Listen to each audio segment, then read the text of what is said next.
to help his fellow hobbyists in a rather unusual manner, not making carburation, not building engines, but helping people document the cars that they own or really what they think they own. And that service has helped make the GTO a much finer vehicle in over 20 plus years, I'm sure. And without much other introduction, it's my pleasure to introduce Jim Mattison, and he'll tell you a little bit about the state of the hobby. Thanks, John.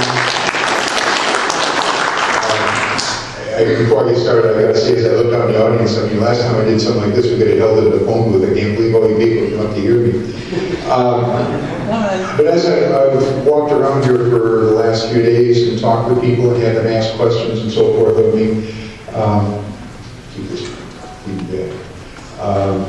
I had a presentation that I had as a canned presentation with me, a PowerPoint and so forth, and I decided to go ahead and toss it in. I'm going to make this thing on audience participation. And I scribbled down some notes of things that I feel important and questions that people had asked me, and I'll mention it, and you guys can tell me what we want to talk about, and I'll be more than happy to cover it. If you've got another topic you'd like to do, I'm more than happy to do that too. But one of the things that's a very important thing, at least for me, and it's important for you whether you know it or not too, is the fraud that goes on in this hobby and how it's escalating. I work, you folks don't know, but I work as much with a law enforcement agency these days as I do with a hobbyist, and I see a lot of things behind the scenes. And I work with Barrett Jackson Auctions as one of their automotive experts, and I see what happens at the auction front as well. But that's something I think we need to talk about a little bit. That's one of the points. Another one that people come up to me and ask me about, is this ongoing topic about what happened to Pontiac. For those of you that don't know, for the period of time from 1989 through 1997, my offices actually were at Pontiac headquarters. I was pretty much asked in secrecy not to say too much about that to you folks, but my office is actually right down the hallway from the general manager of Pontiac Division, who at that time was John Middlebrook. So I was there when this all happened, so I think I'm qualified to say what happened to Pontiac. And even after 1996, even though my offices weren't there, I was in good contact with General Motors and the folks in the division, and working with the general manager and the key people within the company. Then there's like an unpopular, at least from a personal standpoint, an unpopular topic that for many, many years I kept quiet about. And there was not a possibility, there was the reality that the paperwork that we deal with was going to be destroyed by General Motors. And I was involved in a lengthy, almost 8-year-long lawsuit with General Motors that we won. It cost a lot of money, but we did win it. We can possibly talk about that. It's not one of the high points of my automotive career, but it is one that I won, and I felt very passionate on behalf of all you folks to go ahead and get into. Another area that is worthwhile talking about, as I mentioned, I also work for Barrett Jackson Auctions. We can talk a little bit more about the auction scene. I know my friend John Cramen talked about the Meekum side, and Dana Meekum and his wife Patty are personal friends of mine, have been for over 30 years. So just because I'm working for, as John would say, the other company that he couldn't remember the name of, doesn't mean we're not all good friends in it. Then we can talk about my company, PHS, and the microfilm and the condition of the microfilm that is deteriorating over time, because microfilm is celluloid film, just like motion picture film, and it does have a time lapse. We made some corrections and done some updates to try to see if we can stabilize that. We can talk about that as well. And then there's subtopics, matching numbers. There's a great big discussion about that I can kind of bring you up to date on. Types of cars, where the hobby's going. And there was some talk earlier in the week about pro mods and street rides. The values of our automobiles, where's that heading to? What's happening with the hobby in the future? Preparing cars for shows or for auctions.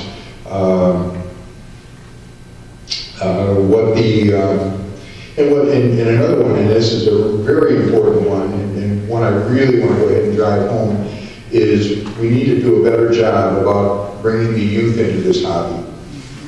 There are clubs, and it's not the GTOAA, I think, really does a pretty decent job of it. I mean, there's some improvement that we had even there, but There are other clubs, and they're not just Pontiac clubs, they're clubs in general that are doing an absolutely horrible job of addressing the youth. And without the youth, okay, these cars that we all collectively own, and I got a bunch of them too, they're going to be worth about that much if we don't do something about it.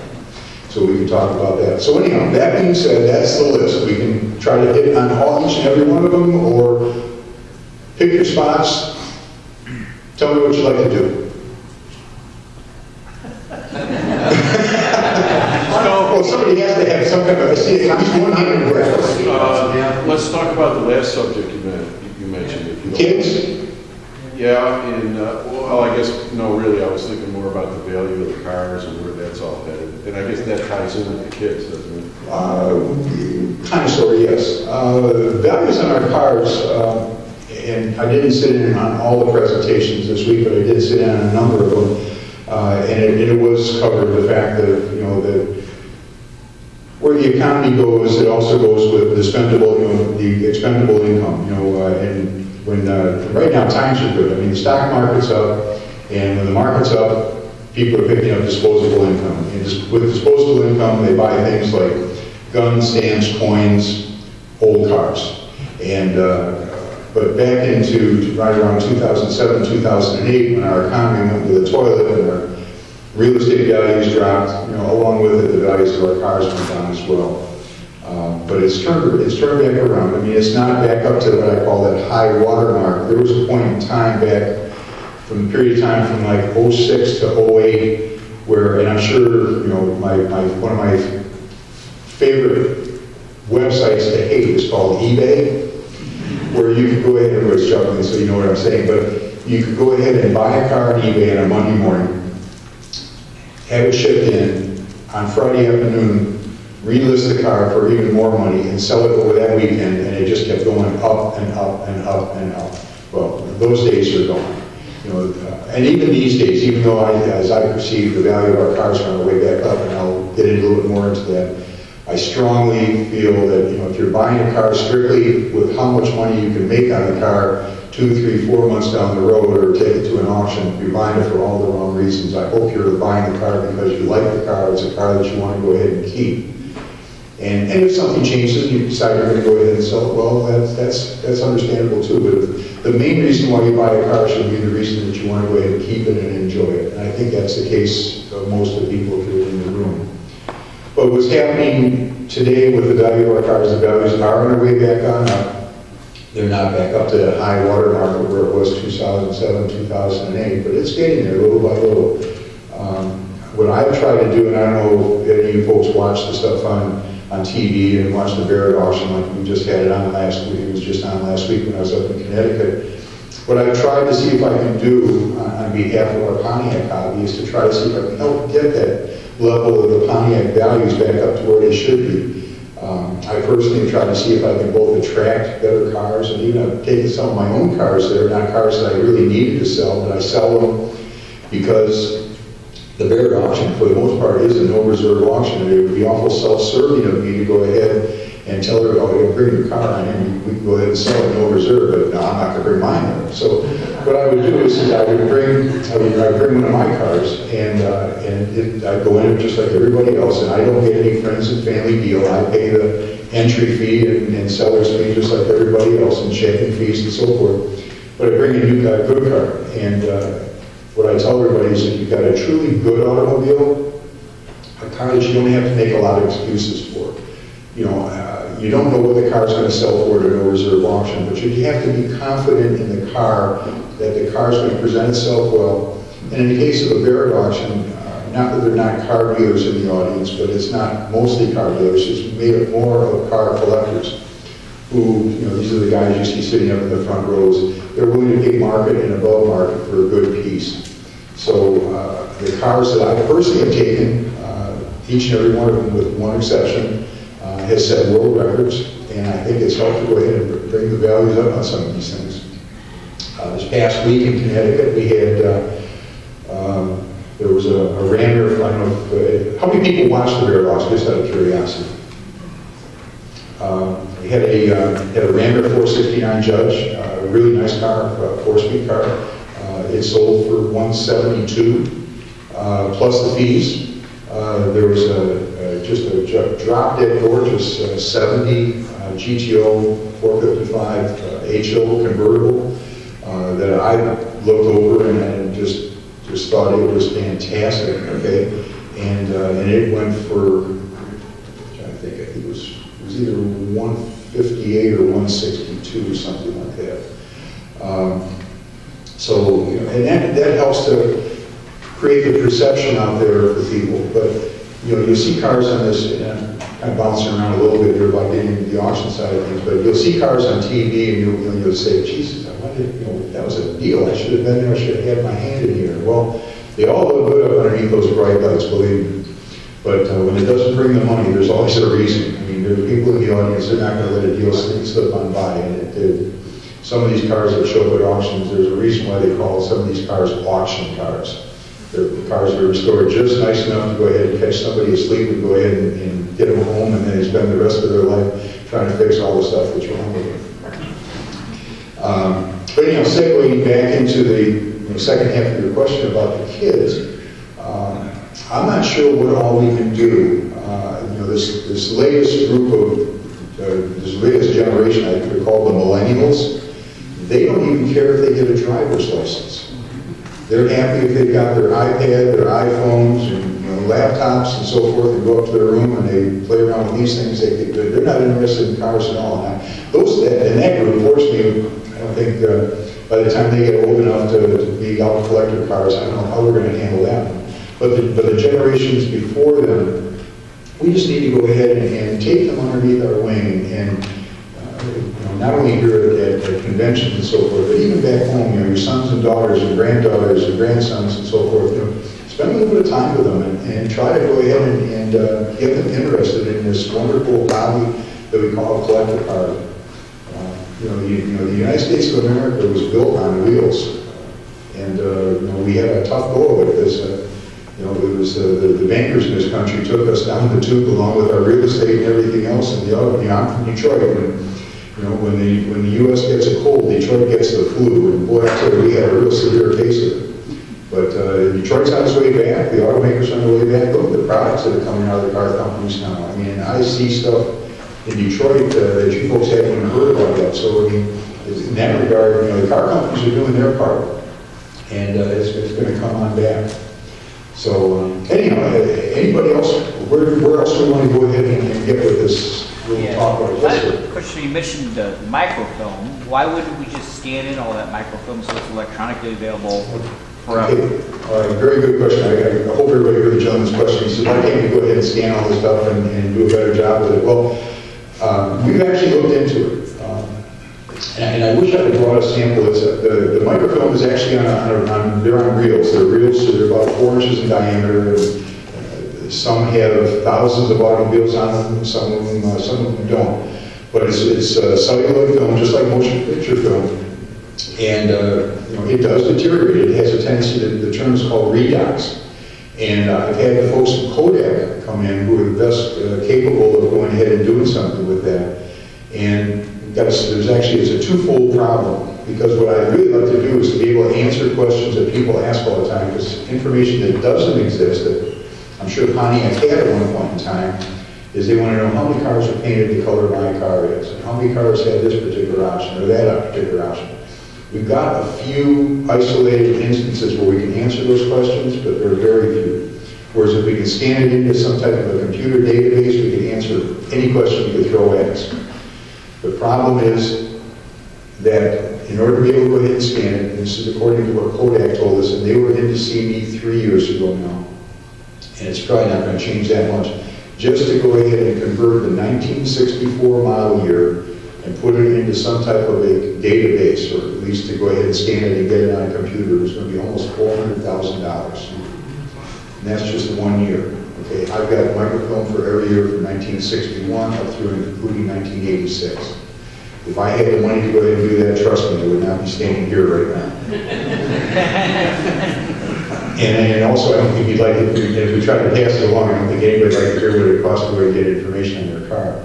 The second side of the problem is that the format of the microfilm that we do have it varies, okay? It's not the same format for each and every year, so we have to write different programs for each and every year. And then we've also got the problem that you couldn't just scan it to go, and the reason why it's so expensive is to go ahead and convert it to a computer, is you'd have to literally, each image would have to be brought up and readjusted for clarity before they go ahead and scan it. And some are better and some are worse. So it's kind of a hit and miss type situation. So as much as I'd love to go ahead and do it, the chances of us being able to do that, unless there's some massive new item that comes into the marketplace, is probably pretty much non-existent. What we have done is for many, many years, we had a analog microfilm reader.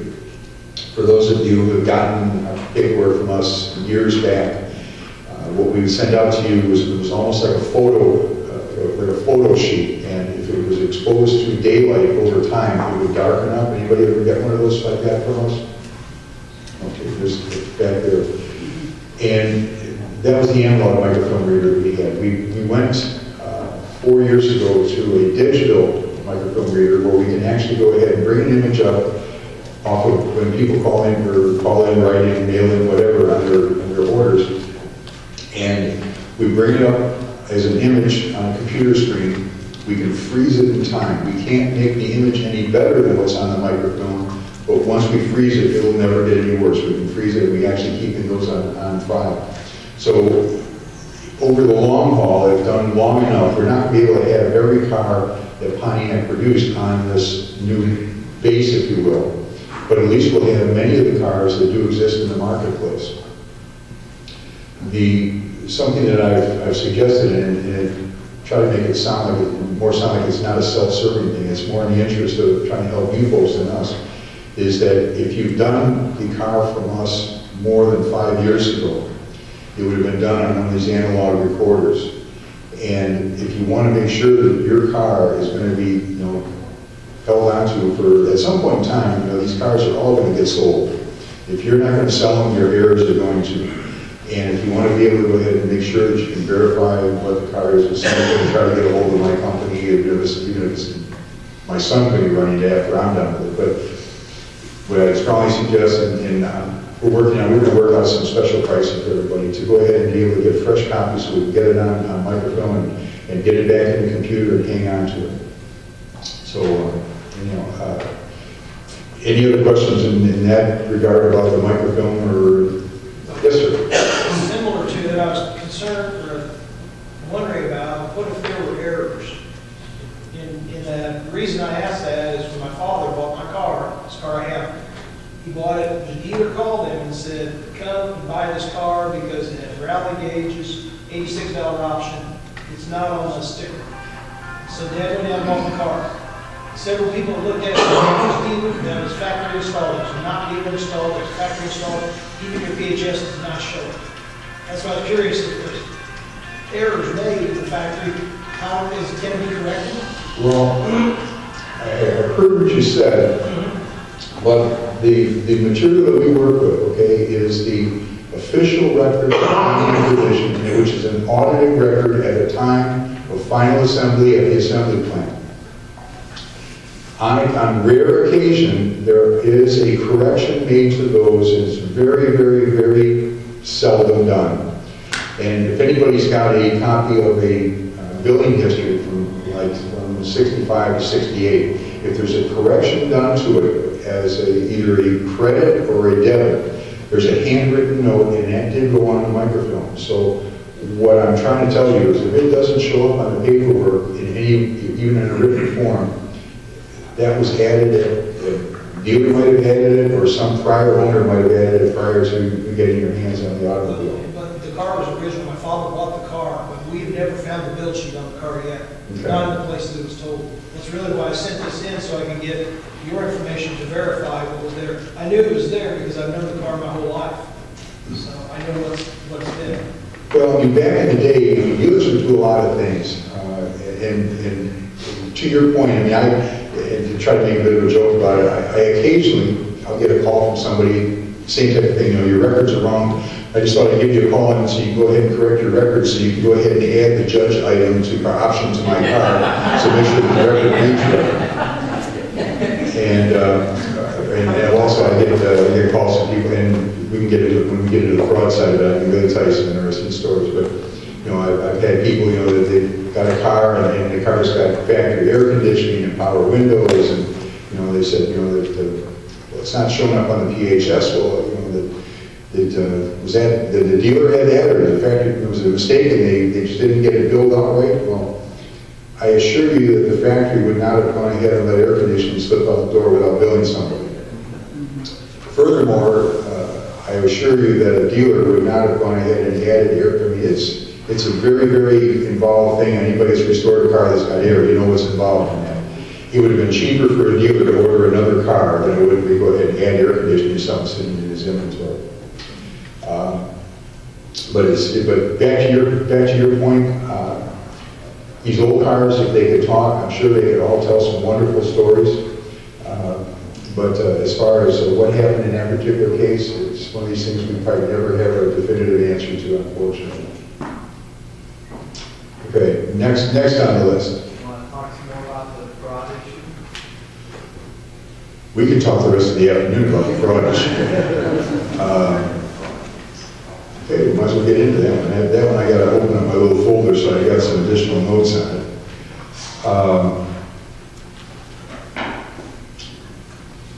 Matter of fact, I put together a little thing to kind of an introduction rather to the fraud. I got a note down here. It says, in a recent survey, 60% of people fear death and 40% of people fear public speaking. So therefore, I figure that 40% of the people would rather be sitting out there and going off to a funeral director than saying that they're doing what I'm doing right now. But with the fraud thing, you know, PHS has been in business now. We're in our 27th year. You know, when I first started doing this, I not only had hair, I actually had dark hair. So, as I said in my early comments, I mean, we do as much work that folks aren't aware of, working with law enforcement agencies and the National Insurance Crime Bureau, as we do in Connecticut. In some instances, we will do more work for them than we do for enthusiasts. And then let me give you a few of the stories of some things that have happened, and some of them I'm not going to tell because I don't want to give people enough information to go ahead and become copycats. But one of the things that we started doing here about 12 years ago, we started making the availability of an exact reproduction of a window sticker for your automobile. And people would send in to go ahead and have their window stickers made, and they send in order to do it, they'd have to send back in a copy of the PHS. And I see all these cars come back in, and you see all these wonderful cars just loaded with options.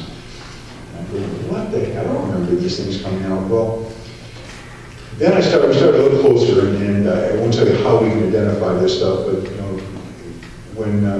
when all else fails, I'll go with my gut. So we'll pull up a second copy of the dealer invoice, and we stack them alongside of one another. And you know something?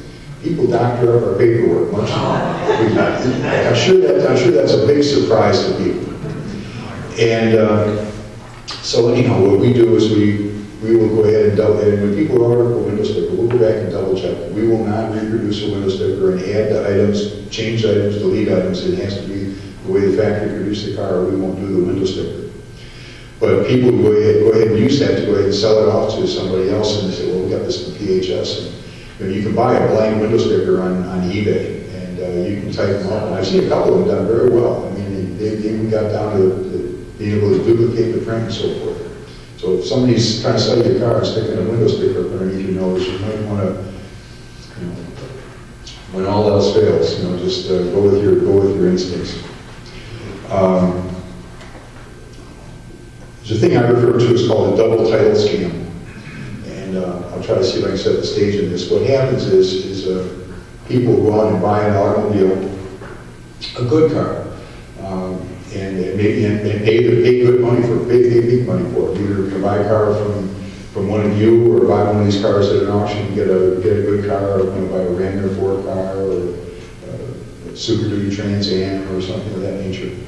And what they'll do, now the banks have closed down on this a little bit, but you can go ahead and borrow against ownership of a vehicle. And it used to be you'd be able to borrow up to 70% of value, appraised value. And what these people would do is they buy a good car, they would get the title into their name, and as soon as they get the title back, they would go ahead and apply for a second or a lost title. They would then go ahead and sell the car against the secondary title and would build a duplicate automobile and sell it a second time. There are numerous instances still kicking around where there are two cars out there with the same VIN number, and I assure you that the factory never did it. There are places that you can get a VIN tag made, even though it's illegal, and to tamper with a VIN tag, it is punishable by federal law by 5 years in jail, and they don't screw around with that. It's mainly aimed at the new cars and the fraud of cars going out of the country and so forth, down through Florida and going down into South America and over into Europe and so forth, but our stuff on our old cars applies equally well. And how some of this also happens is that, and here at the convention's a perfect example, because I'm sure that if you go downstairs below us and look at the cars that are in there for the Concord judging, in some instances they've got a little storyboard to go along with it. They got a copy of the window sticker either on the window of the car or sitting on top of the dashboard. And people come through and start asking about their automobile. You know, geez, that's a pretty car. When did you get it? How long have you had it? And what these folks are looking for is they're looking for cars that are not registered for road use for over 5 years, because over 5 years it drops off of the DMV records. They're also looking for cars that, in some instances, people leave on open titles. That's something else. I'll get into that in just a couple of minutes. But then they'll go ahead and they'll say, gee, you mind if I take a few pictures of your car? So click a picture of the window sticker, click a picture of the car. And as soon as they get an opportunity, they'll either go and do it mentally or go over and they'll click a picture of the VIN plate, either on top of the dash on 68 newer or inside the door on 67 and older cars. And what they do then is there are 11 states still in the United States that you can go to and you can write down, and I'll make an exaggeration, but I assure you can actually do this. You could take a bar napkin and a tube of lipstick and write down a VIN number, take it into a DMV office in one of these 11 states, and you can generate a title without any proof of ownership whatsoever. These guys go ahead and get this title, and they'll go ahead and they build a duplicate car. And what was happening for many, many years is these duplicates were being shipped out of the country. They were going over to Europe, they were going into South America. But with the shift of the value of the euro over Europe and so forth, some of these cars are coming back into the United States. Well, to show you how bright our United States government has been, okay, there is no cross-referencing between states on records. And you can have these two cars coming back in the United States as long as they're not in the same state, and nobody would ever know. They're trying to go ahead and implement a nationwide way of going ahead and tying all this together, but it's not in place yet. So what I tell people when you're buying a car, especially if you're buying an expensive car, or for that matter, any car, if you're buying a car, I hope that you either know the owner, or you know the car, or you know both. If you don't, be very, very wise to go ahead and do some due diligence. Something that is very helpful, and this is something I use all the time for auctions, and you can use it when you're purchasing a car. If you're looking at buying somebody's car, and I mean, all of us at least look on eBay. I mean, and on eBay, most times there's a VIN number for the cars, although some guys try to go ahead and disguise it. They X out the last half of it. If you get the actual VIN number for the car, you would be surprised what happens if you do a Google search. It will bring up some very interesting things about automobiles. Something you can use as a very, very good tool. It'll show up, it'll tell you, even on the older cars, because we can't go ahead and get a report, for accidents or anything else because it's not an 18-digit VIN. But you can go out with a Google search, you can come up with an awful lot of information about these automobiles. In fact, I had an instance that came up while I was here. I had a phone call. A fellow's not here, but a fellow knows me. He called me up on my cell phone. Or actually, he sent me a text. And he asked me if I'd have a couple minutes to take a phone call. So I said, sure. He called me in. He had a car. This fellow had a car. He's out east. And he had a car out east that was sitting in the body shop. And he was having the car restored. And while he was having the car restored, he bought the car, but he never bothered to transfer the title into his name. So it's sitting here on an open title. The body shop went belly up, put the cars outside, and a metal scrapper got the cars. The car's now been sold. He's trying to find where the car's at. And I told him, I said, you got a major problem because you can't even prove ownership of the car because you left it on an open title. I don't know how you're going to go ahead and handle it. He said, well, can you go ahead and look through your records and see if anybody's inquired about it? I said, well, with this new system we've got with this digital, I can tell you if someone has looked for the car, I can tell you the date that they looked for it, but we don't have, and this is by General Motors design, we don't have a cross-referencing back into a name. All we can come up with is a date. So probably a good time as any to go ahead and talk about open titles and some of the do's and don'ts. I heard it brought up in one of the others. How many people in the room, and answer me honestly, how many people, when you buy a car, go ahead and take a look at the VIN number on the title against the VIN plate on the car? Really? That many? You sure? Really? I'll be honest with you, until a couple of years ago, I've been in this hobby for a long, long time. I didn't. But I'll tell you what, it'd be very wise to go ahead and do so. And also, and so many of us, I mean, how many people in this room have got a car that's sitting on an open title? 2? If I went downstairs right now and started going over VIN numbers, how many cars do you think I'd find that are on an open title? I bet you I'm going to find a lot more than 2. Don't ever do it. And more importantly, if you're off, even at a show like a GTOAA convention, for the people doing the judging, where they need the VIN number to go ahead and certify the car and so forth, that's great. But otherwise, I would strongly advise if it's a car that's got the VIN that's on top of the dash, take a little 3x5 car or a business car. Cover that thing on up. It's nobody's business other than your own.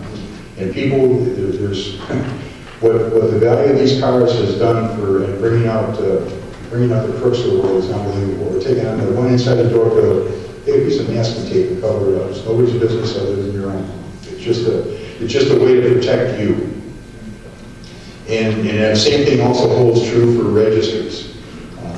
I'm not a real big fan of registries because you never know, seeing as how that stuff gets posted out there on the internet, where that stuff goes and what it's going to be used for. I mean, on the surface it sounds like a registry is a great idea, but if you stop and think about it, look at all the things that can actually be done that would actually be in your best interest. Another case that came up with, and this is a few years back, and actually I brought along the paperwork on this particular one. This happened in the state of Florida, and I had a letter come in to me from a dealer, and if anybody actually needs to see this, I intentionally blocked out some of it. This letter came in from a dealer who was requesting, and this was a secondary thing to the order he had, but he was requesting information for a 1972 GTO convertible, which, as we all know, Pontiac never built one.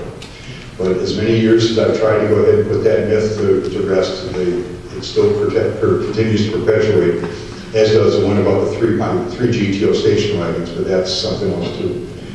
Anyhow, he gave me the VIN number, and we pulled up the information. And when we look up a VIN number, we don't use all the digits in the VIN. We start with the model year, which in this case was a 2 for 1972, then the plant code P for Pontiac, and then the 6 digits of the VIN. When we do that, everything else should fall into place. Well, in this particular instance, everything fell into place except one thing. In 1972, the 5th digit of the VIN tells you the engine. Our paperwork said that the 5th digit of the engine, the thing was the letter D. It said it was a letter X, and the X means it was a 455 HO. So I went back to the guy and I told him, I said, well, first off, I said, you never built a GTO convertible. I said, the second thing is, I think you must have copied the information down wrong.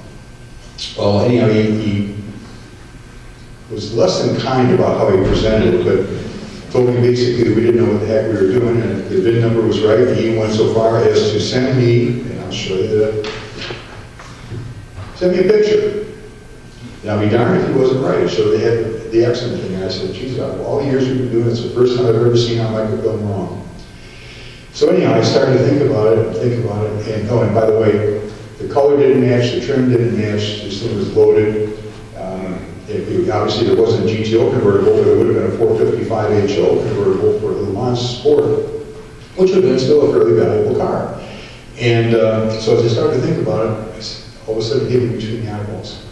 Somebody went ahead and changed the VIN plate and changed the engine digit to an X. So anyhow, where our responsibility lies is that if we sense that there's a major fraud going on, the first thing we do is we go back to General Motors Security. And General Motors Security, when he found out it was a 1972 automobile, they could care less. So the next thing we then do, we are kind of bound to do, is we contact the folks from the National Insurance Crime Bureau. And for those of you who don't know who they are the central funneling agency for all the law enforcement agencies around the country.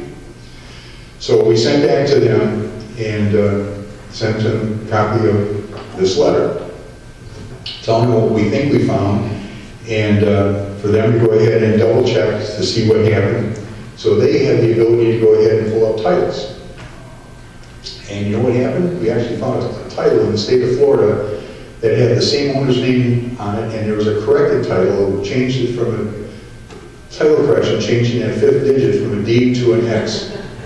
And what they did is they took the car over to the DMV office after they had the original title and said, you know, your clerk made a mistake. I brought my car in so you can inspect it. You can plainly see that it's an X. So the state of Florida actually helped to perpetuate the thing. So anyhow, the long and short of it is, if you're ever going to do something wrong, the state of Florida is probably one of the worst places to do it because of all the things that happen in the state of Florida. Anyhow, Florida State Police got involved in the thing. FBI got involved in it because it was also interstate commerce problem because it went across the border. And they went ahead and the dealer was just brokering the car for the actual owner. They seized the dealer's records, they closed the dealer down until they could straighten the whole thing out. He was not a happy person. Seized the car, and then went to go ahead and arrest the owner.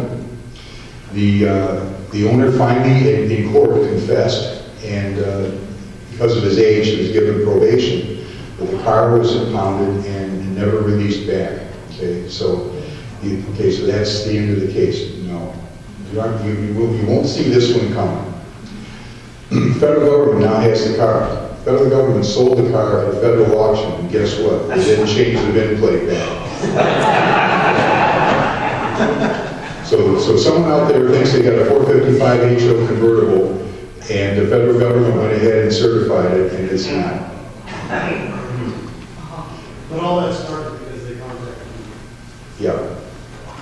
Well, and the dealer was trying to go ahead and just get the information on the car. He didn't know what was going on. He was innocent. It's like the neighbor calling in on his neighbor, and you go look at the problem that's going on, and find out that problem, actually that's problem is done. I mean, fraud cases like this were not, we had a thing in Chicago here this last year, and there was a young fella, like I don't know, 10, 12 years old, that got hit and killed on a bicycle in a hit and run accident it was in Schaumburg. And, we were contacted by Illinois Highway Patrol and asked if we could assist in the thing. And years back after I left General Motors, I was in the part business. I had an Ace Delta dealer, and so I understand part numbers with my GM background. And they had some pieces on the site for a broken headlight. And I know that on the back, if you're looking as you're restoring your cars, you see part number stamped in there or cast into a piece.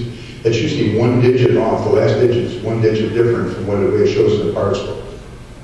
And from that scrap of metal that was on the pavement, we were able to go back in the parts book for this headlamp bezel and to find it was from a Grand Prix. And from the Grand Prix, then they came back to us and they gave us 5 different VIN numbers to look up.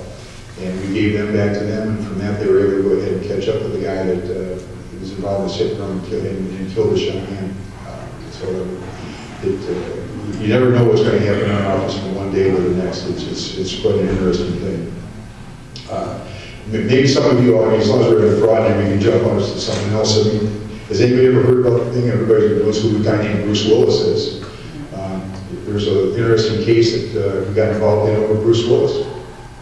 He's a car collector, as many of the Hollywood guys are and so forth, and he likes Pontiacs, believe it or not. And he, through one of the classic car dealers, and shall remain nameless, purchased the car. And through his agent, they did all the right stuff and double checked the VIN and had somebody take a quick look at the car, although I think the guy must have been blind to look at the car, but we'll find that out in a second. Anyhow, he wound up buying a car, paid a lot of money for the thing, had it shipped out to California.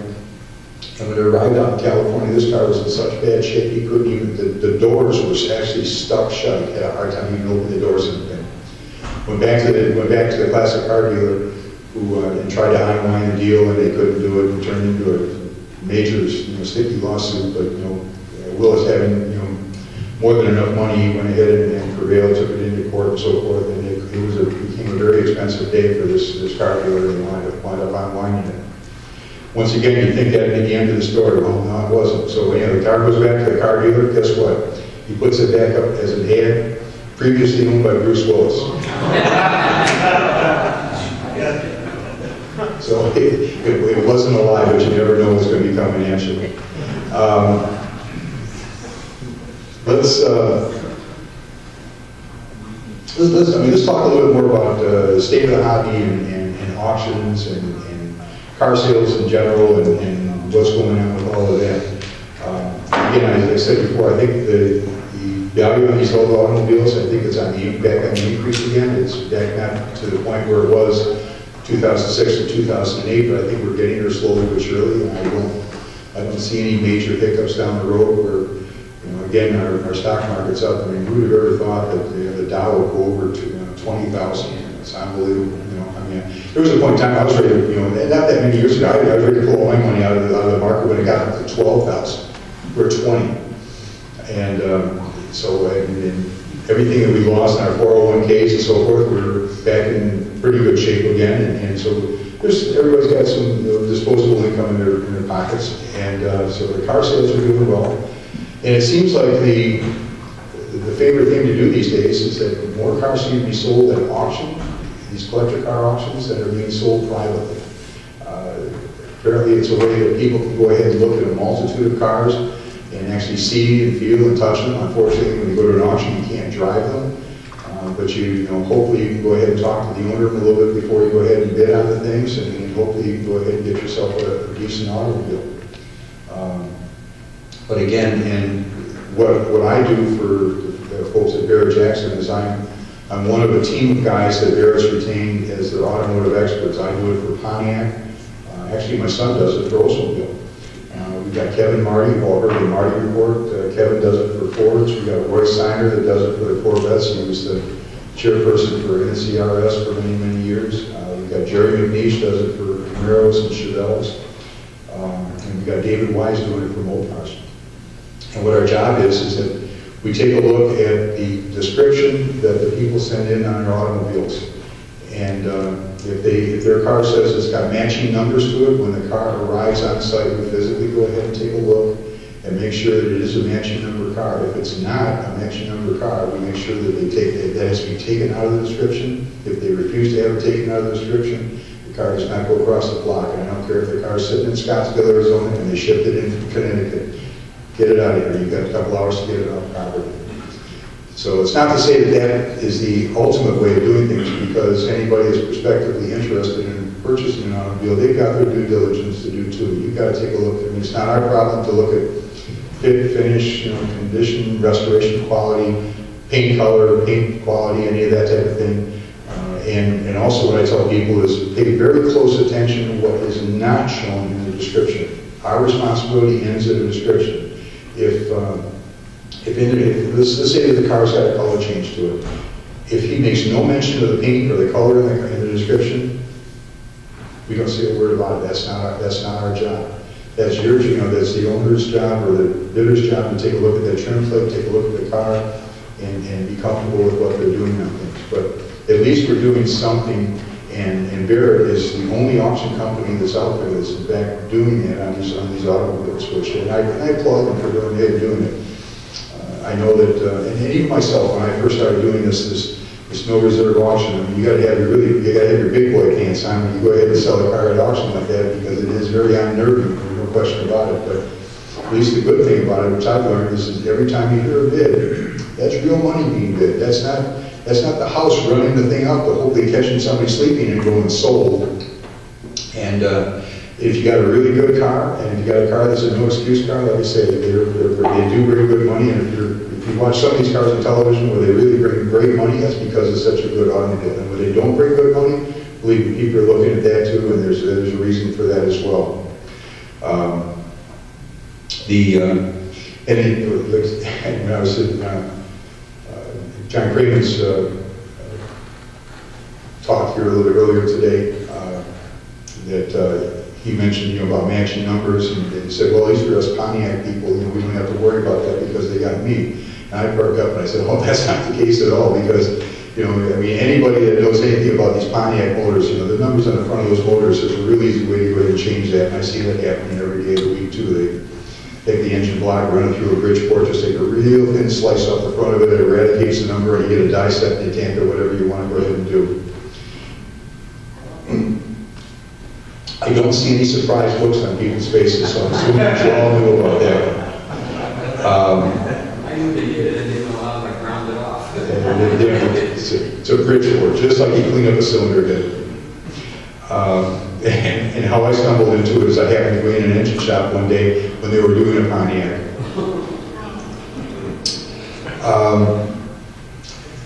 Yes, sir. So, Eric Jackson, if you're checking a numbers matching car, do you run the microfilm in advance so you know what option? What we do for the Pontiac is that we have the information. I've got a direct portal right into their computers. So I've got all the information on every Pontiac that's going to go through their auction long before I ever leave Detroit. And so we pull up a copy of the PHS paperwork on each and every car. And I do a lot of the work in correcting a lot of the descriptions on it before I ever leave Detroit. But in case like matching numbers, you can't do anything about it until we get there. And we do go ahead and check that. And speaking of matching numbers, it's a term that we really would like to see go away, because truly a matching numbers, where does matching numbers end? In the Corvette world, it goes from the radiator to the back bumper. Okay? In my world, and I'm assuming in most of the world here and everybody here, it ends at the bell house. And matching numbers, when we say matching numbers, is it just the block cylinder heads intake? Do we add to it? Is it carburetor, distributor, alternator, starter motor? Where do we stop? The numbers as far as, like, I've got a 67 GTO that's repainted back to color, but it's the wrong color. So the trim code is wrong. Is that part of matching numbers? The drivetrain's all correct, but the trim codes are wrong. Well, would that still be matching number car? Well, the numbers as put by Fisher Body on the firewall says that the car's a different color. Right, okay, so it's not matching numbers. So you just answered your own question. Okay, I just want to make sure you're saying stop at the firewall. I mean, and not that there's anything wrong with changing the color of the car or whatever. Heck, people, I get people calling, I won't say all the time, but I do get occasionally get a phone call and I got a call and say, look, I'm restoring my car and I really don't like the color of the car and I want to go ahead and change it. What do I do? And my answer to them is, look, it's your car, it's your money. Do what makes you happy. Don't worry about the rest of the world. Now, but if you're trying to, if you're a purist, like what many of us are here, no, whatever it is, that's the way it's got to be restored. As long as you don't make another plate to put it on there. Well, and truthfully, there's nothing illegal about changing the VIN plate. Yeah, that's a big problem. But a trim plate, no, there's nothing illegal. I mean, unethical maybe, but it's not illegal. I mean, there are, into that, there's, if you search long enough, you will stumble onto this one particular, I don't know if it's an individual or a company, but there's a company and they're out of Canada, and that's part of the problem. We really don't have any laws that we can go ahead and go across the border on. But there's a guy in Canada, and it shows up more on Corvettes and Chevys than anything else, but I think the current value is right around $3,000 or $3,100. He'll supply you with a dealer invoice, the actual dealer sheet from the dealer, protect the plate, inspection sheets, all the necessary paperwork, and it's aged. I mean, it looks so authentic. It's unbelievable. I collect cars. I mean, once you find it, people ought to admit that I originally came from Chevrolet division. I collect Chevys too. But But these days, you couldn't pay me enough money to buy a Chevy, even when somebody's showing me paperwork, because it's the point the paperwork, the big paperwork has gotten to be so good, I can't tell what's right and what's not. You know, I mean, if reproduction parts are getting good, you don't think that people haven't gotten good with what they can do to a piece of paper? I got news for you. And it's in that vein, people ask, well, isn't there something you can do to the paperwork that comes out of your office to prevent people from going ahead and doctoring this stuff? We looked into, you've seen these seals that go on like a stock certificate and so forth, and there's 5 companies that make these things around the country. The most expensive one is right around $150.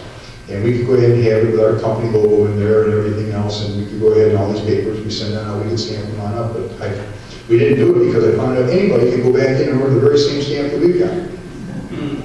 And we really stop and think about it, what length would someone go to take and change the paperwork that comes through our office if it'll affect the value of the car $5,000, $10,000, $15,000, or maybe even more. I mean, there's no end to it, and there's really nothing we can do other than we encourage people, if you're buying a car and you're not really comfortable with the guy that you're buying the car from, get your own set of paperwork. Don't trust somebody else. Even if he's taking paperwork that supposedly came from our office and sticking it up underneath your nose.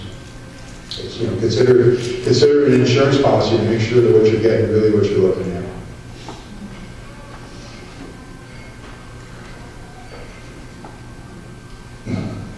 Yes, sir.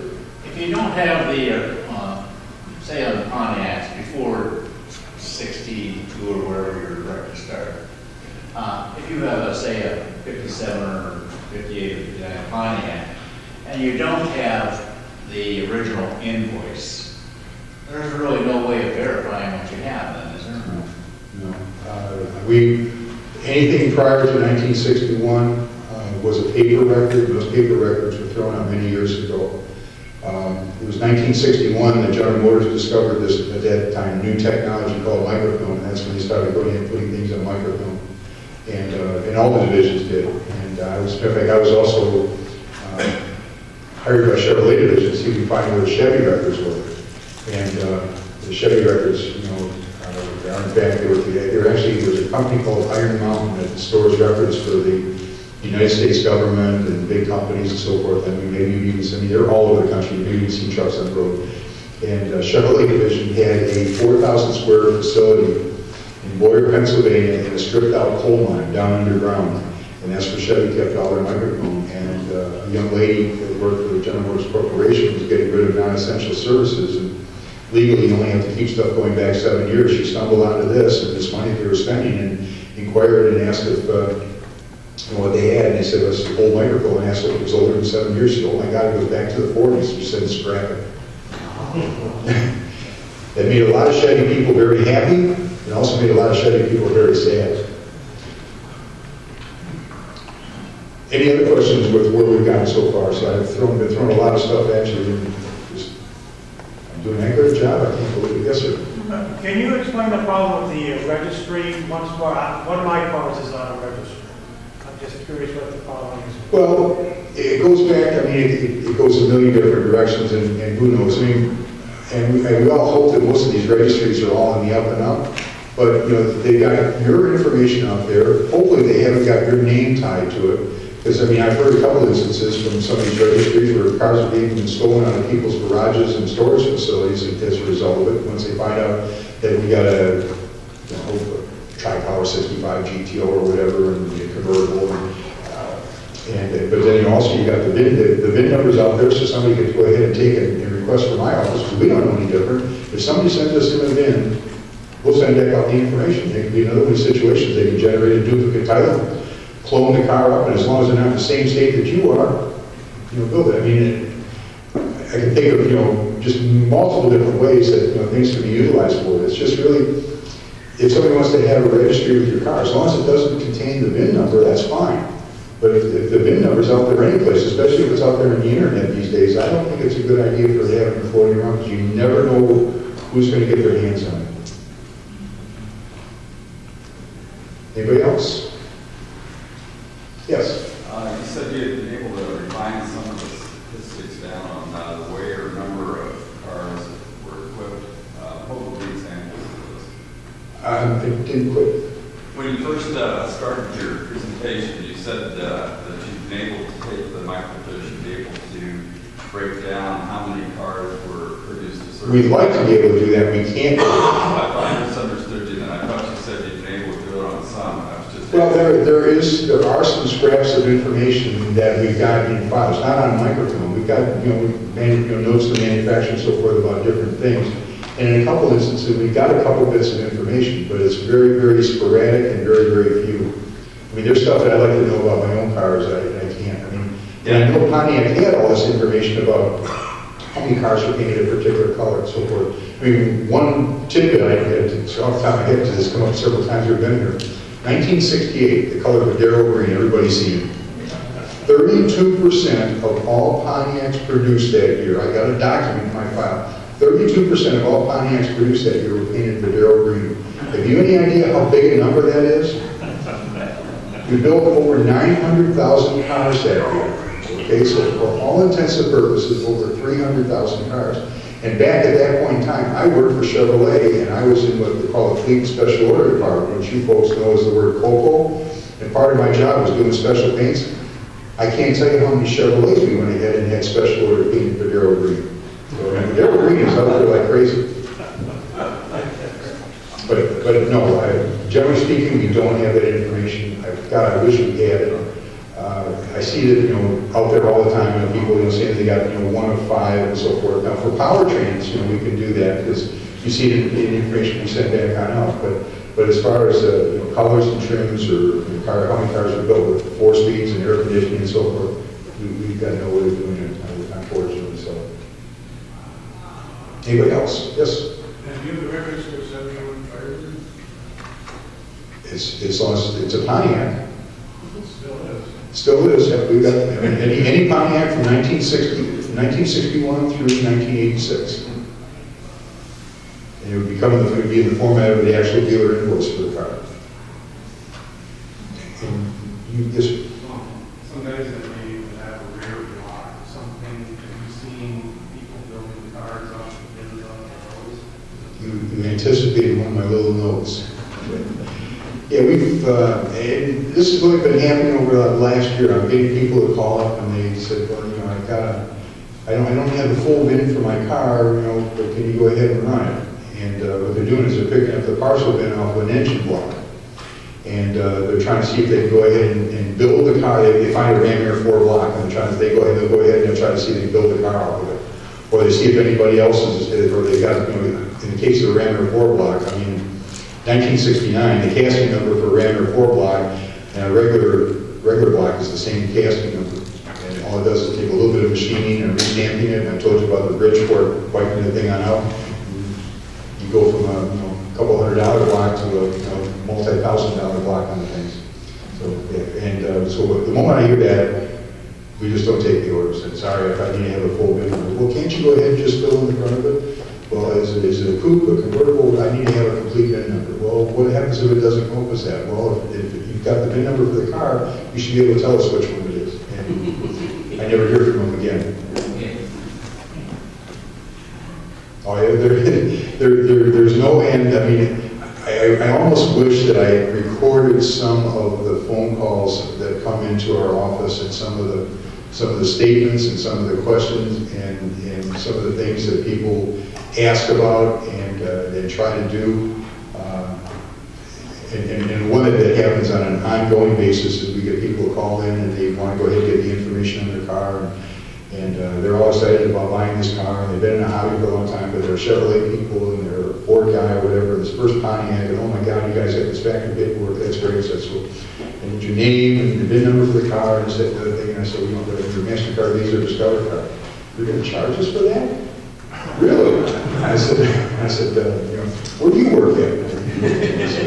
I said, I'd like to go ahead and order something from you too. I said, just ship it to me. Or we'll get a call, and this one's probably even more crazy. A guy will be looking at a car and he's interested in buying a car, wants to get the information, and wants to know what services we can provide and so forth. He just asked me some general information. He goes, well, he says, if I buy the car, he said, I'll get a hold of you and go ahead and get the paperwork. And I try to explain to him, you're doing it backwards. If you're doing yourself a disservice, to go ahead and make sure that what you're looking at is really what you're getting. or especially if you're thinking about buying a car and you're actually going to go ahead and try to do the right thing and go ahead and physically look at it. And, you know, I don't know about you, but every time I go to look at a car, believe me, it's not right around the corner for me. And, you know, and make sure you find out a little bit more about the car. Check the records. I mean, especially in some of these early cars, 64s and 65 GTOs, one of the biggest fake cars that are out there. You know, check the paperwork. I mean, if it comes back as being a Le Mans, that just saved you, you know, 6-hour round trip in a car, or even more than that. And I see now, speaking of the 64s and 65s, I see now that the 64 GTO hood is being reproduced. Well, for 27 years, 40% of the 64s and 65s that we look at for people have turned out to be expensive fakes. I fully expect to see that number increase now with the hood coming out. Yes, sir. You speak about the difficulty decoding the options for 64s about the Kansas City. I sent in the spring set in my car, the sunfire red car. You might remember you called me about it. Yeah, okay. Your question. The question is that in 1964, there's 2 assembly plants we got a problem with. And it's only that 1 year, 1964, and it's the Baltimore assembly plant and the Kansas City assembly plant. So it's code B for Baltimore and M for Kansas City. Those 2 plants in 1964 and 1964 only were controlled by Chevrolet Motor Division and not by Pontiac. And they built the Chevrolet Chevelle, they built the old Cutlass, and they built Skylark, and also the Pontiac Le Mans and GTO. And we can identify off the paperwork we got the color and trim of the car. We can identify the engine and transmission, so we can tell you if it's a GTO or not. But as far as the way Chevrolet coded the options for those 2 plants for that 1 year only, we've tried for years to go ahead and figure out how they've done it, and it's consistently inconsistent, so we can't identify the options on it. So what we do when we run across a request from somebody like that, if the main thing that they're interested in is to try to find out if it's really a GTO or not, that question we can answer. If you need to know the rest of it, unfortunately we can't, and we don't take the request. So, and it's only that 1 plant, that 1 year. Any of the other plants, any of the other years, we've got all the information. I saw a hand back here someplace. Yes, sir. For green or whatever, is that the dark green or is that the light green that was 30% of the car? There's quite a number. It's kind of like a metallic version of an army green. Okay, I think it's that color because I worked for the phone company, Illinois Bell, and they had all green. Then I went in the army, it was all green, and then they came out with that color. Well, I mean, it seems how, I hope everybody takes this in the spirit that it's intended, but it's a true story. If for whatever reason it may be, okay, green cars today in the marketplace don't forget people to get green money out of their pockets. Green hurts you value-wise in a car a little bit. I can't tell you why that is. And it's a color that it's either you love it or you hate it. And there appears to be no middle ground on the thing, but I see it time and time again in private sales, and I definitely see it at auctions. My Mustang, 08 Mustang and 2003 Chevy Silverado are both blue, and they do run the value on it, and they take off $30 because it's blue. Really? Yeah. Jim, if you get a certain amount of sentence, you have, what starts the process of looking for it? I mean, you've got all the, you look on the last 6 digits, you look at the model number. Well, how you got them filed? I mean, obviously, we've got all this microfilm is in file cabinets, and the filing cabinets stand about yay tall, but the drawers are real narrow, and the filing cabinets are probably about twice the length of what this table is here, and so it's sorted by year. So what we'll do is when we take it, we look it up. We start with the model year. We don't start with the very first digit. We start with the model year digit. Then, of course, the next digit after that would be this. So we look for the year, then we go to the plant to get to that, and then the sequence number.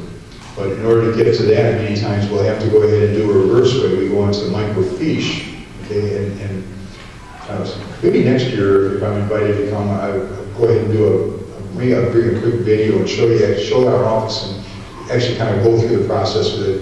Might be hard to kind of catch on with, but many cars will have to go ahead and take the VIN number, convert it to an invoice number. Invoice number has no bearing on the VIN whatsoever. And if we look up the invoice number, then we can go back into the file, and under the invoice number, then we'll find the VIN number and the dealer invoice to go along with it. So, and that happens in the case of the cars 1969 and later. And that's quite an involved process to go ahead and do. Sometimes we spend quite a while. Some are faster than others, but most times it's a fairly labor-intensive process to go ahead and find this stuff. And then once we find it, to try to print as clear a copy as we can. And I know some of the copies that we send out, are not the world's greatest, but we spend a lot of time trying to go ahead and generate as nice a copy as we can. Because even I think when that stuff was originally transposed onto the microfilm, I'm sure it wasn't done by some high-ranking executive. It was done by some lowly guy in the assembly plant who probably didn't care. And if you've ever been inside an assembly plant, usually by 10 o'clock in the morning, some of these guys are on their second pint of vodka. You laugh at it. If you've ever been in an assembly plant, you know that I am sometimes astounded the cars ever come off the end of the line and actually start and drive off into the lot. But and when they have to go ahead and transfer it, it just it's kind of haphazard. And in some instances, doesn't happen a lot, but occasionally there's a car that just doesn't get transferred onto the microphone. It's not that it's not a good VIN number. It's just that when you deal with millions and millions of automobiles, sooner or later something's going to slip through the cracks, and it does happen. Yes, sir. Do you keep any kind of record of how many times a car has been run through you, or if it's ever been run through and checked? Well, yes, but no. What we're obligated to do is we purge our files every 90 days. It's been a requirement of General Motors for years. And we don't keep any kind of a customer database. But what we can do is since we've gone to this digital reader, we can tell if the car has ever been researched. But I can't tell you if it's been researched once before or 25 times before. There's just no way of knowing. Which maybe kind of answers the question, because there's been a few times over the course of time that people say, well, no wonder Mattison's got all these automobiles. He spends all of his daytime helping these people, and at night he's on the phone trying to buy cars from them. That's not the case at all. For quite a number of years before, even on a new car, if I went ahead and bought a new car, I had to contact the folks from the GM legal department, and they had to go ahead and okay it, just to make sure there was everything on the up and up. And so it actually, and of course, these days, if I go out looking at buying a car from somebody, the price goes up, not down, because if I'm interested in it, there's got to be something special about it. Anyhow, let's talk a little bit maybe about what happened with Pontiac. If there's any interest in that, it goes back. Just to make sure that I keep all my notes on that intact, let me refer back to them so I make sure I put it in the proper sequence. As I said early on, my office is at Pontiac. We're there from 1989 through in Pontiac headquarters on Pontiac Plaza through 1996. And that's when Pontiac moved out of there and moved down to the Renaissance Center in downtown Detroit. But and I had direct contact with Pontiac up through 2003. The reason why I was only after 2003 would be another subject. If there's time, I can get into that too. But, so anyhow, so the point being is that I think I'm in a position to go ahead and say what really happened to the division. And there's been stuff that's been published. I've read the articles in the Legend. Jim Wanger's put a thing, and as he put it, Pontiac was on the way out ever since DeLorean got kicked in the ass and sent out the door, and they were on the way on out. And no, there's no truth to that. It didn't take that long at all. It only took 8 years. And here's the story, at least from the perspective of Jim Mattison, what really happened. It all began in 1992, and that was when the GM board of directors decided they were going to try to take General Motors off in a new direction. And I don't care what part of the country you live in, stuff in the automakers hits the paper. They decided they were going to bring in people from the outside, and so they decided they were hiring people in. They brought these people in from Bausch & Lomb and from Procter & Gamble. And these are guys that they thought they were doing the right thing, and they were coming up with a fresh look at the car company and so forth. But the automobile business is unlike any other business. I mean, when you come out of your business school, your MBA and so forth, you might as well take those books and throw them out the window, because the automobile business is a completely different animal. And about as close a relationship to the automobile business I can think of is real estate. And the reason I say that is automobiles are bought and sold on emotion, just like a house would be. And it's not necessarily a calculated decision, although I know husband and wife, they try to see if they can arbitrate out on some of the things. You may want the sports car, she may want the station wagon, but you know, we know who wins. The station wagon always comes out ahead. But anyhow, this began in 1992 when they brought these folks bringing in, and at that time the chairman of General Motors was a guy named Bob Stempel, and at one point in time, even prior to that, before Stempel was chairman of General Motors, he was also a divisional general manager of the Pontiac Division. And the GM board elected this guy named John Smale, who came in from the outside. And John was going to be the guy that was going to be the architect behind the redesigning of General Motors. A name that, you know, those of you, I know I see a couple of your car dealers in the building rather, but they brought in a guy named Ron Zarella. And Ron Zarella was going to go ahead and fix all the problems of General Motors. He was going to make the dealers all happy, and he was going to do just wonderful things. And General Motors would be just the most profitable company in the world. Anyhow, they put him in charge of all North American operations. And his credentials came in, and it was later found that his credentials were false. That his MBA was not an MBA, and he didn't go to the schools he said he went to, and it took a while. But in the meantime, before this all happened, it took several years before that all came to light, the damage was being done. So anyhow, so Zarella brought in his cronies, and they were carefully placed in key positions, and unfortunately some of them have still survived in the company. But a little bit of a bright spot, there was also a guy at Pontiac at the time, the guy's name was Middlebrook, and you know, for those of you wondering how Pontiac Historic Services came to be, it was John Middlebrook who was kind of the godfather behind the scenes that helped me put together the thing at PHS. And Middlebrook was probably one of the very, and I had a pleasure working with that guy, and I used to, John lives about 3 miles from me right now, and I still stay in good touch with him. Brilliant guy. He was at a number of, I don't know if he ever came to a GTO, did he ever come to a GTO convention? I don't think so. I know he went to a POCI several times. But he's truly a car guy. And he was actually hired in by John DeLorean and not through traditional things. But anyhow, he was the head of Pontiac Division, and they were going to go ahead and merge Pontiac and GMC together. And this is in 1996. And this is what Zarella was going to do. I mean, Pontiac and GMC had been together all along at a dealer level, so they figured from a marketing standpoint it made good sense to go ahead and merge them together. Well, so we had Middlebrook as the head of Pontiac, and we had another guy over at GMC named Roy Roberts. So we don't need to have 2 general managers that we're going to combine down to 1. So they took Middlebrook, who was doing a great job, and moved him over to run Chevrolet, and brought Roy Roberts, who was running GMC, over to run Pontiac GMC. And Roberts got the job because back trucks were selling well, and trucks are still selling well. And down here on an automatic pilot, and you really didn't have to work real hard at it. And I'm here to tell you that, and Roberts was a minority. And I'm here to tell you, and not very proudly, but and my office is right down the hallway from the general manager's office. I'm here to tell you that Roberts never sat a single day in the general manager's office in the entire time he worked there. The only time he would show up at anything would be for a press event, where they're glad handing, where they're liquor and glad handing, and media guys are there. He'd always show up for those, but otherwise he'd never show on up. It took some time for it to happen, but eventually General Motors also caught up with Roberts and found out he had a felony conviction back when he was a youngster, and at his level, that can't happen. So they didn't fire him, but they forced him into a retirement.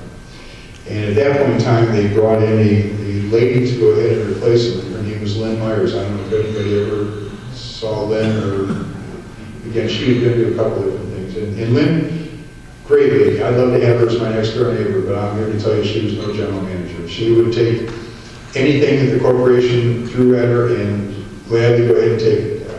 Let me give you some examples. Lynn's resume could read, she was the one that pushed Pontiac down the road to go ahead and bring out the Aztec. She was the one that took Pontiac out of NASCAR racing. She was the one that took Pontiac out of NHRA racing.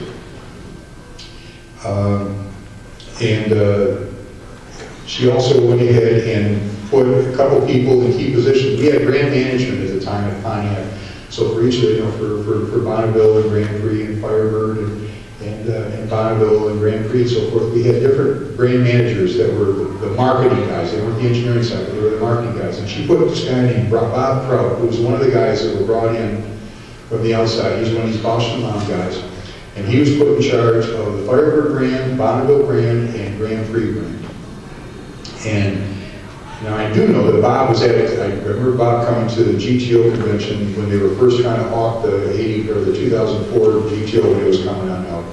And his thrust was he didn't think we were going to sell the GTO to you folks that got the old cars. He was going to take BMW owners and convert them into Pontiac people.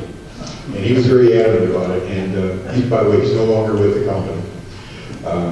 He was asked to leave, by the way.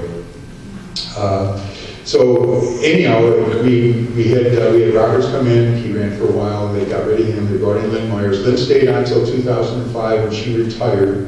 And then after 2005, there was a succession of people that came in to run Pontiac for a very short period of time, and then took it and left. So, and I don't care what business that you folks are in, whatever the business might be, in running a business, if you're not minding the store, it doesn't take too long for somebody to go ahead and take it out from underneath you. And that's exactly what was going on with Pontiac. It had already happened to Oldsmobile years earlier when they closed Oldsmobile down, and the footprint for Pontiac was sitting right on top of the one from Oldsmobile. It was fairly obvious it was going to happen. So when the economy took a dip, and General Motors had gotten himself in trouble and found out that their financial people were lying even to the executives. I talked to Middlebrook, who at that time was the number 3 guy in General Motors. He had no idea that the financial situation of General Motors was as bad as it was. Anyhow, so the government stepped in to go ahead and bail out General Motors. You read about that in the paper. And they took a look